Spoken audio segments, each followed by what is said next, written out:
What's that? You want to grow Pak Choi, do ya?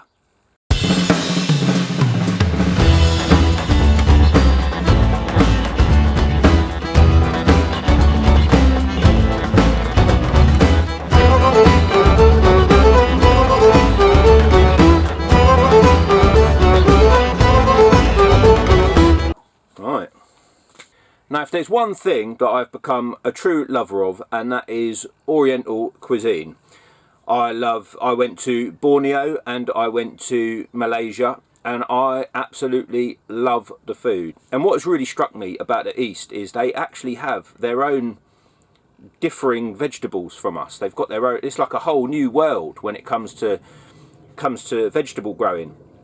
And I'm sure that a lot of us are now familiar with Pak Choi, and it's really a delightful little vegetable. What I do with it is, when I know I've said it before, stir fries. You must think this bloke, all he ever does is eat stir fries, but I do like stir fries because, yeah, I just think it's a great way to cook vegetables. You know, it's quick, it's easy, and you know, in the UK we boil things down to nothing. It's that typical thing at Christmas. All the vegetables are boiled to a stew, right? So what I love about the Asian way to cook vegetables is you can get a nice bit of char on them, cook them quick, and you still got a crunch to them. And what I love about this vegetable, Pak Choi, is if I'm doing a stir fry, I'll just peel the leaves and I just sort of chuck them in for the last couple of minutes. They don't even really need to be done, just warmed up. And I really, really love them. And you can put these in salads. They've got crunch, but not too much crunch. They're like, you know, you get the leafiness out of them, but it's not harsh, that's all. You know, celery, it's a lot softer than celery. And, you know, they're quite pleasant looking little vegetable as well. One thing that I've noticed with them, I've messed up, even though in conceptually they're an easy crop to grow, I've messed up with them because I've always managed to make them bolt. Because if, you know, I think these are one of them small little delights in the garden that you've got to give a bit of love to. You've got to make sure they're constantly moist. If you don't, they're just going to bolt. And yeah, also if you pack them in too much, these will probably be all right, to be honest, but you can see that sort of upward spread. But actually these ones, they've just got a little bit round. There's a couple of weeds in there. They'll probably be okay, actually, to be fair. I've noticed with them, they don't like it's up here, it's exposed, it's quite a humid environment, and I think they like it quite humid, because even when I've watered them outside, they always seem to bolt, and I've, you know, worked nutrients into the soil, everything else seems to grow well.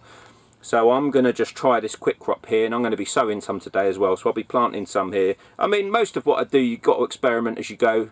The amount of times I've planted one thing in one place and then doesn't do well, and then another time you look at another plant and you think, how is that doing so well? I've done nothing what you're supposed to do. So, you know, you can read it on the packet all day long, but you've got to experiment for yourself. So there you go, Pak Choi. There's the instructions if you want to stop the YouTube video and have a little look. Yeah, so you can sow them not too early, April to July. A lot of the people just recommend sowing them straight into the ground. I've done that, but like I say, I think these are a little bit more intensive for me. It might just be where I live. I'm somewhere between zone 8 and 9 here. But we've had quite a few dry years now, and this is also a dry year. So, you know, if at least if you're starting with them, I would treat it as if it was a lettuce. All right. Now you can, I mean, they are said to be a cool crop, so you can start them in autumn if you want for crops, quicker crops in the polytunnel in winter. You try your luck. I mean, I haven't gone as far, I haven't tried to push them as far as that yet, but if you definitely want to see quick results, this is a crop for you. Oh, and if you like Asian cooking as well. But you know, you can use them in salads, you can use them anywhere, you know, you don't have to have them in Chinese food. Now you can crop them as early as a couple of months if the conditions are right. They're probably going to go a bit slower if your sunlight is at the end or the beginning of the season. Basically, rich soil. Make sure they're moist, well drained, full sun. And they're the Brassaca family, so they're it's, you know, when you get them, they almost look like cabbage seeds.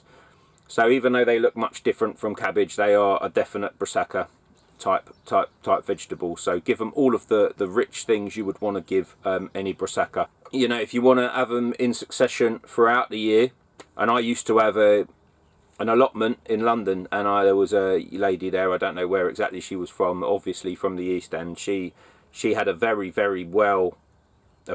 good system of having these in succession. You could see what was ready. I mean, she obviously lived right next to the allotment, she was there every day, and she would have a good system for these.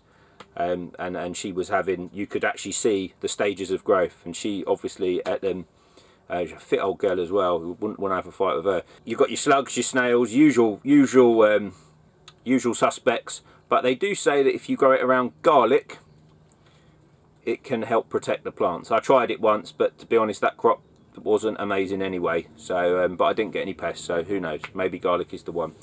So I'm going to start sowing some of these right now then. So there you go. A few more actually, a few more. Yeah, so there you go. There's your Brassaca looking seed, cabbage looking seed. I'll just sprinkle them around. I'm probably going to get quite, well, it's going to be pretty packed in there, so I better thin these out pretty quickly. This is the sort of arrangement I do, try and filter out any big bits. The packet again, 1.5 centimetres it says. I think you can get away with much less than that. Seem that way. Label them. Sounds obvious, doesn't it?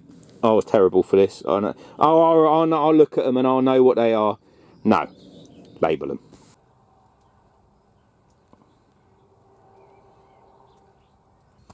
So yeah, going to be planting these little ones over here. That's another Asian vegetable. If you see that root in there, it's a big old wasabi rhizome there, ready for the take-in. I've taken most of them out. Right, I'm going to plant the Pak Choi in this sort of area, just along the edge of the stepping stones. Now there is another reason why I'm planting these in the polytunnel like this, and I was wondering if any of you at home had guessed why. Have a little think about it. I've got quite a bit of bare soil at the moment. I'm getting the chilies and that growing. That's it, you see, I told you weren't just a pretty face, hey? Exactly. So at certain times in the season when things like chilies are getting bigger, and you know, I know that a lot of this bare soil in the polytunnel in 2-3 months is going to be absolutely rammed. So, but in the meantime the soil's bare, so I can get a quick crop out of these while other things are getting to their mature status. Something for you to think about as well. Always make use of every little bit of soil. You know, get rid of all the big clods, try and get a bit of fluffiness to it. They really appreciate this dark sort of soil. So even though I've been a bit rough and ready here, these are all right. I'm getting used to doing things one-handed on these videos. Yeah, I mean, look, you know, you've got a couple of plants there. Most people say cut off the other one. I'm just going to plant them in. Try and get as much out of it as possible. They look quite healthy. I'll prize them apart and I'll just grow them in a little block. I think that's how I like to grow them. It encourages them to grow a little bit tall. You know, they're not a huge vegetable. So let's just peel her in like that, push her back. Alright, that's it. I mean, obviously you want to try and keep the grit out of them, but to be fair, they're sometimes a little bit of inevitable. I really love that, and you can understand why they would bolt if they get dry, because they really they're very moist when you crunch into them, you know. And this is why I'm thinking every time I've had the seedlings, I've scattered them in the polytunnel, I've got a great crop out of them. So this is why I'm thinking maybe humidity's got something to do with that. So yeah, just going to go along and plant all of these then.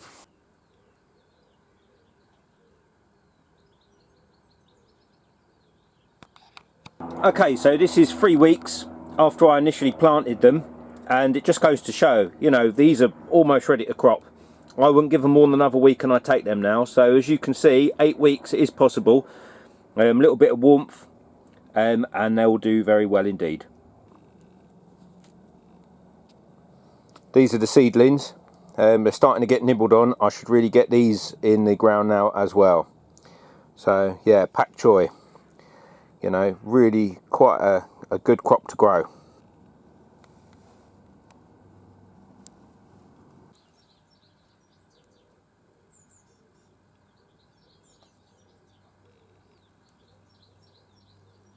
So there you have it, Pak Choi. Bit of a novelty in the garden. Great for Western cooking as well as Eastern cooking. Great crunch. real fresh flavour. Get out there and grow some.